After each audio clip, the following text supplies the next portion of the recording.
عجیب بات ہے، میں تو بڑا حفظ مراتب کا قائل ہوں نا، تو اب حفظ مراتب کو سننا اور اپنے ذہنوں کے اندر محفوظ رکھ لینا، ہر ایک کے مقام سے واقف ہوں، اور میں نے جتنا صحابیت کا احترام کیا ہے کسی اور نے کیا کیا ہوگا، لیکن اب جملے کو سننا، عرب ہے، سگا چچا ہے، تبت یدا ابی لہب وتب، اور عجم ہے سلمان منا اہل البیت۔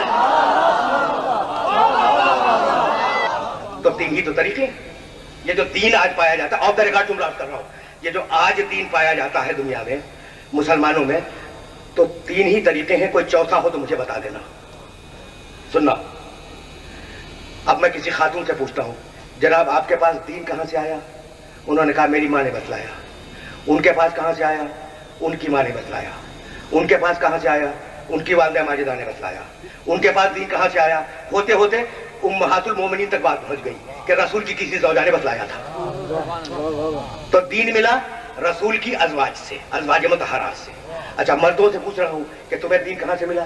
تمہارے باپ سے۔ انہیں کہاں سے ملا؟ ان کے والد محترم سے۔ انہیں کہاں سے ملا؟ ان کے والد محترم سے۔ ہوتے ہوتے کہاں پہنچو گے؟ کسی نہ کسی صحابی تک۔ تو دین ملنے کے دو ہی تو ذریعے ہیں، یا ازواج مطہرات سے دین آیا یا صحابہ کرام سے دین آیا۔ سنتے جاؤ آرام کے ساتھ۔ بس ٹھیک ہے، پر یعنی میں نے پوچھا ٹھیک ہے تو جواب نہیں دیا، میرے بزرگ نے فرما رہے سبحان اللہ۔ تو اب سننا، اب جملہ سننا، اور اس جملے کو اپنے ذہن کے اندر محفوظ رکھ لینا۔ تو اب دین آیا ازواج مطہرات سے، دین آیا صحابہ کرام رضوان اللہ تعالی علیہم اجمعین سے، لیکن اب میں ہاتھ جوڑ کے ایک جملہ کہہ رہا ہوں کہ صحابہ کرام نے وہی تو سنا جو رسول نے مسجد میں کہا، جو گھر میں کہا انہیں نہیں معلوم،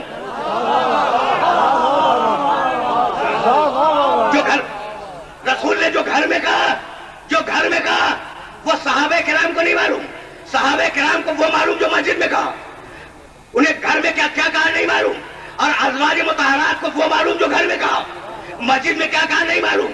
تو ازواج کا علم گھر کے اندر ہے، دروازے کے باہر نہیں آتا، اصحاب کا علم دروازے پر رکا ہوا ہے، گھر کے اندر نہیں آتا۔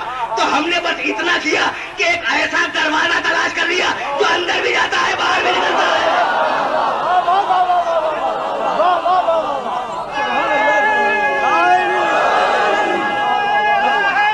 تبت یدا ابی لہب وتب، ٹوٹ جائے ابو لہب کے دونوں ہاتھ۔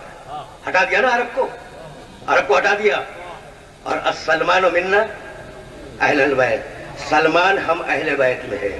اب فرق دیکھو، اگر فرق سمجھ میں آ گیا تو میری محنت سوارت ہے۔ یہ کب کہا میرے نبی نے؟ خندق کے میدان میں۔ انصار کہہ رہے تھے سلمان ہم میں ہے، مہاجر کہہ رہے تھے سلمان ہم میں ہے۔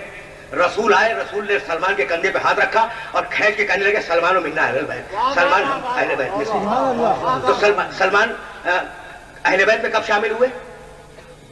خندق کے دن، سن 5 ہجری میں، ہے نا بھائی؟ بہت توجہ رکھنا، خندق کے دن سن 5 ہجری میں سلمان اہل بیت میں شامل ہوئے۔ تو جب اہل بیت میں شامل ہوئے تو اہل بیت ہو گئے، اس سے پہلے کیا تھے؟ بس یہ ایک بہت چھوٹا سا سوال ہے۔ سن 5 ہجری سے سلمان اہل بیت میں ہے، سن 5 ہجری سے پہلے سلمان کس چیز میں تھے؟ صحابی تھے نا۔ 5 ہجری سے پہلے سلمان صحابی ہیں، 5 ہجری کے بعد سلمان اہل بیت میں ہے۔ تو اب تو مان لو کہ صحابیت جب ترقی کرتی ہے تو اہل بیت میں شامل ہوتی ہے۔